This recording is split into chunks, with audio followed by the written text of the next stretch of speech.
سنة من السنين في يوم من الأيام في كورس من الكورسات كان معايا مجموعة من المهندسين، وكان سؤالهم إيه مساراتنا جوه مجال البي اي ام؟ إحنا لما نتخرج من الكورس دوت هنعمل إيه؟ هنمشي إزاي؟ هنروح فين؟ إيه الستبس بتاعتنا؟ فدايما بتشوفوا مسميات كتير جدا، الناس ما بتبقاش عارفة أنا لما أخرج من الكورس دوت هبقى بيم موديلر، هبقى بيم كوردينيتور، هبقى بيم تكنيكال سبورت، هبقى بيم كونسلتنت، هبقى إيه بالظبط من مسارات بتاعة البي اي ام؟ فلو أنت مهتم بمجال البي اي ام، واللي هو اصلا ما ينفعش حد ما يكونش مهتم بمجال البي اي ام في الفتره اللي احنا فيها دي، ولو انت حابب انك انت تخش المجال وتعرف ايه المسارات وتعرف ايه الكارير باث بتاع كل التفاصيل، تعالى في الفيديو ده وتعرفك على كل التفاصيل دي.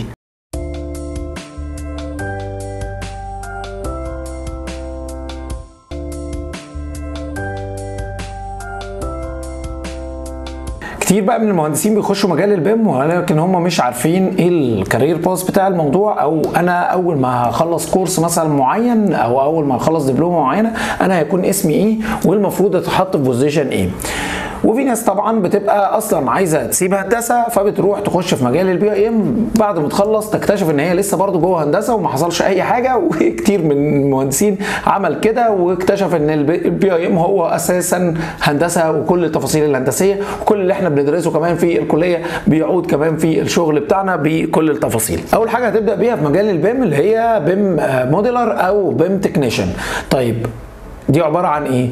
في الاساس في المسمى بتاعها ان انت راجل متميز جدا في بناء انك انت بتبني موديل على البرامج بتاعه البي اي ام بمساعده مهندسين الديزاين ومساعده المهندسين اللي هم عندهم خبره كبيره في الديزاين.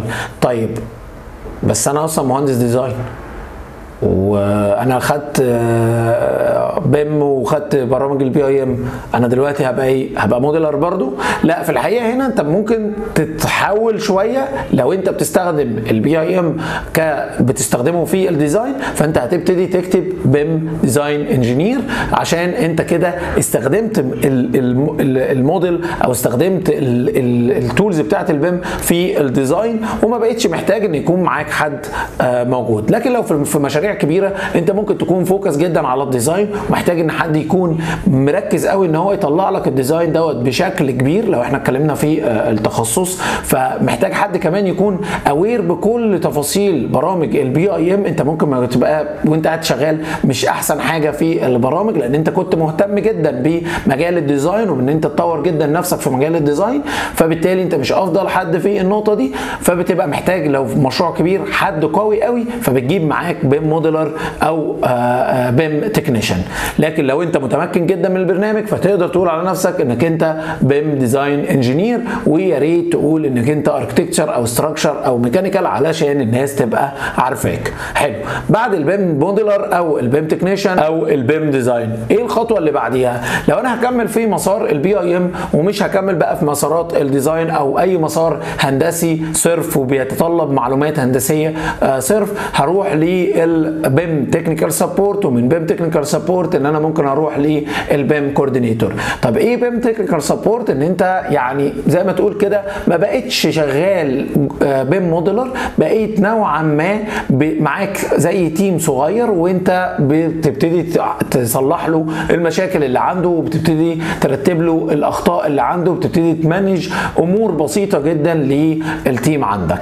بعديها على طول بتطلع منها للبيم كوردينيتور، والبيم كوردينيتور ليه مهام كتير جدا لانك انت هتبقى اصلا قطعت شوط كبير جدا في سنين الخبره بتاعتك من بيم موديلر لبيم تكنيكال وتطلع للبيم كوردينيتور، وبعديها هتروح لمجال الاخير وهو البيم مانجر، وبكده يبقى انت مشيت في الكارير باص بتاعك.